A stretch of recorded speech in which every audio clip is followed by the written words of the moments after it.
¿Sabías que la expresión sacúdanse el polvo de los pies utilizada en el Antiguo Testamento era para evitar contaminarse con los gentiles? El acto de sacudirse el polvo ilustra que las personas que rechazan el mensaje de Dios son responsables solo ante Dios. Hoy estamos en nuestro día 48 de nuestro plan de estudio, leyendo el Nuevo Testamento y Salmos en un año. Oramos juntos. Gracias te damos, amado Señor, en este día.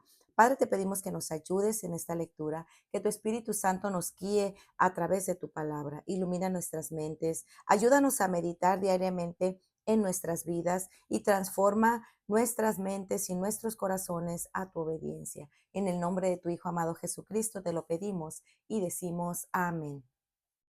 Marcos 6. Jesús enseña en Nazaret. Jesús se marchó de ahí y llegó a su pueblo, y sus discípulos lo siguieron. Cuando llegó el día de reposo, comenzó a enseñar en la sinagoga, y muchos que escuchaban se asombraban diciendo: ¿Dónde obtuvo tales cosas? ¿Y cuál es esta sabiduría que le ha sido dada? ¿Y estos milagros que hace con sus manos? ¿No es este el carpintero, el hijo de María y hermano de Jacobo, José, Judas y Simón? ¿No están sus hermanas aquí con nosotros? Y se escandalizaban a causa de él. Y Jesús les dijo: No hay profeta sin honra, sino en su propia tierra, y entre sus parientes y en su casa. Y no pudo hacer ahí ningún milagro, solo sanó a unos pocos enfermos, sobre los cuales puso sus manos. Estaba maravillado de la incredulidad de ellos y recorría las aldeas de alrededor enseñando. Jesús envía a los 12. Entonces Jesús llamó a los 12 y comenzó a enviarlos de dos en dos, dándoles autoridad sobre los espíritus inmundos. Y les ordenó que no llevaran nada para el camino, sino solo un bordón, ni pan, ni alforja, ni dinero en el cinto, sino calzados con sandalias. No lleven dos túnicas, les dijo. Y añadió: Donde quiera que entren en una casa, quédense en ella hasta que salgan de la población. En cualquier lugar que no los reciban ni los escuchen, al salir de ahí, sacúdanse el polvo de la planta de los pies en testimonio contra ellos. Saliendo los 12, practicaban que todos se arrepintieran. También echaban fuera muchos demonios y ungían con aceite muchos enfermos y los sanaban. Muerte de Juan el Bautista. El rey Herodes se enteró de esto, pues el nombre de Jesús se había hecho célebre, y la gente decía: Juan el Bautista ha resucitado de entre los muertos. Por eso es que estos poderes milagrosos actúan en él. Pero otros decían: es Elías. Y otros decían: es un profeta, como uno de los profetas antiguos. Al oír esto, Herodes decía: Juan, a quien yo decapité, ha resucitado, porque Herodes mismo había enviado a prender a Juan y lo había encadenado en la cárcel por causa de Herodías, mujer de su hermano Felipe, pues Herodes se había casado con ella. Y Juan le decía a Herodes: No te es lícito tener la mujer de tu hermano. Herodías le tenía rencor y deseaba matarlo, pero no podía, porque Herodes temía a Juan, sabiendo que era un hombre justo y santo, y lo mantenía protegido. Cuando le oía, se quedaba muy perplejo, pero le gustaba escucharlo.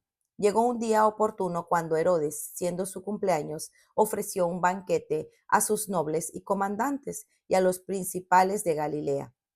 Y cuando la hija de Herodías entró y danzó, agradó a Herodes y a los que se sentaban a la mesa con él. Y el rey dijo a la muchacha: Pídeme lo que quieras y te lo daré.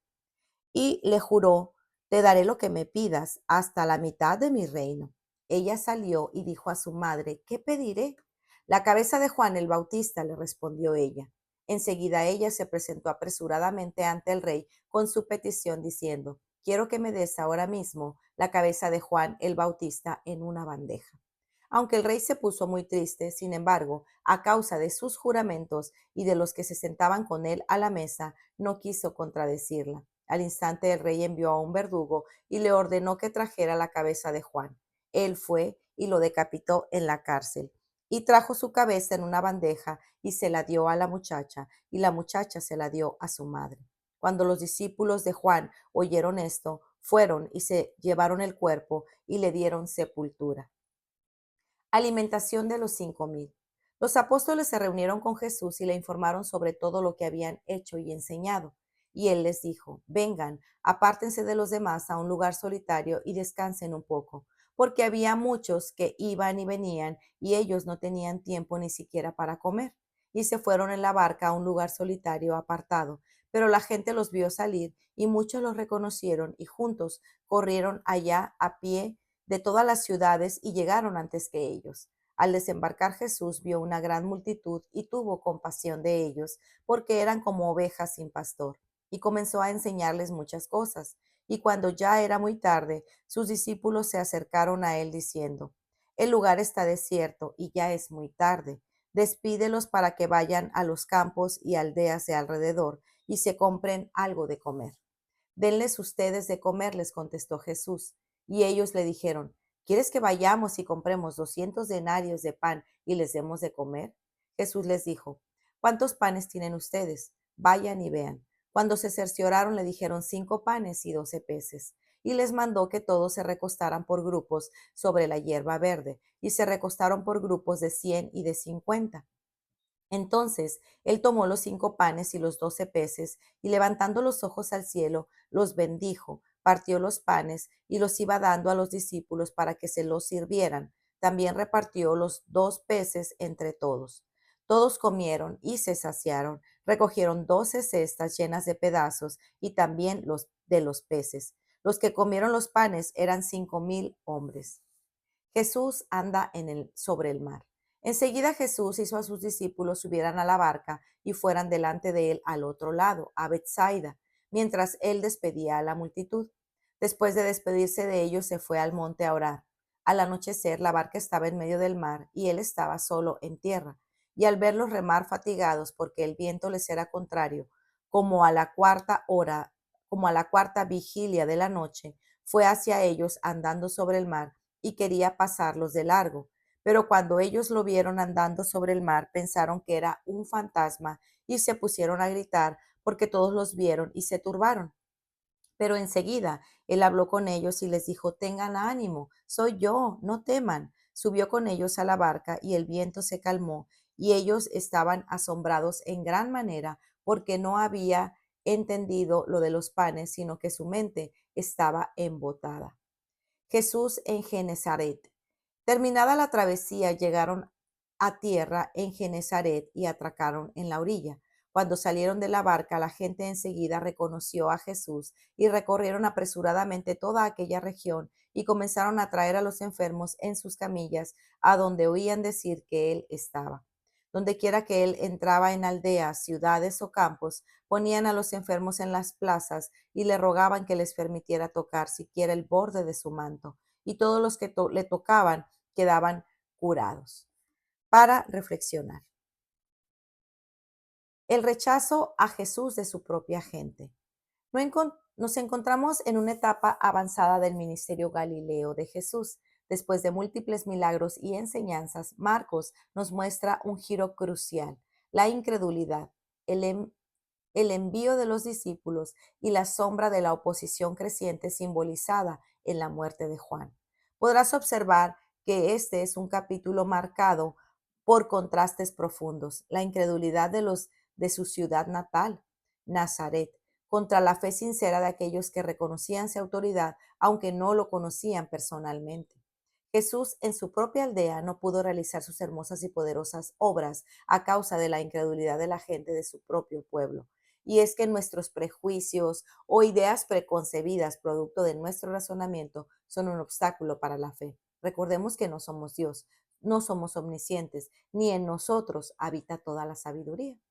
La comisión de Jesús a sus discípulos. Este capítulo también nos presenta la comisión de Jesús a sus discípulos, dándoles autoridad. Los envió de dos en dos. Es bueno remarcar que los discípulos no fueron enviados en el momento en el que Jesús los llamó y los invitó a seguirle, sino que pasaron un tiempo caminando y cultivando una relación personal con él. Y en ese caminar fueron alimentados, fortalecidos y preparados para la misión. Entonces, y solo entonces, Jesús los envió de dos en dos y les dio autoridad.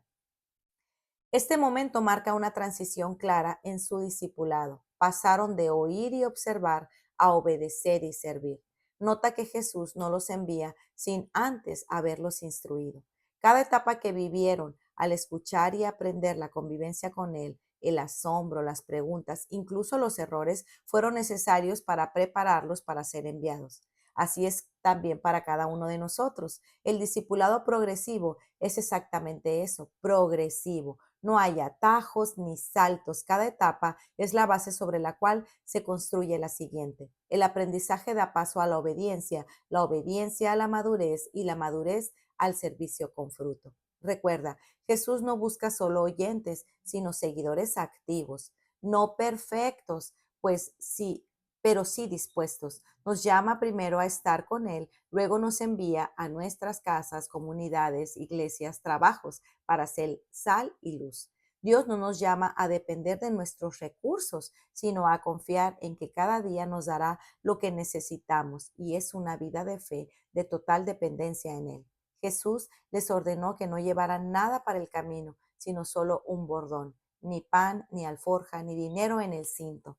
El decir y predicar a la verdad a nuestros familiares, compañeros de trabajo, etcétera, siempre tendrá consecuencias, pero no temamos. Aún en esas consecuencias, nuestra vida misma y todo lo demás están bajo el control absoluto de nuestro Dios, Señor y Salvador.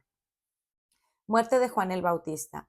En medio de este avance del reino llega la trágica noticia del asesinato de Juan el Bautista, su precursor fiel.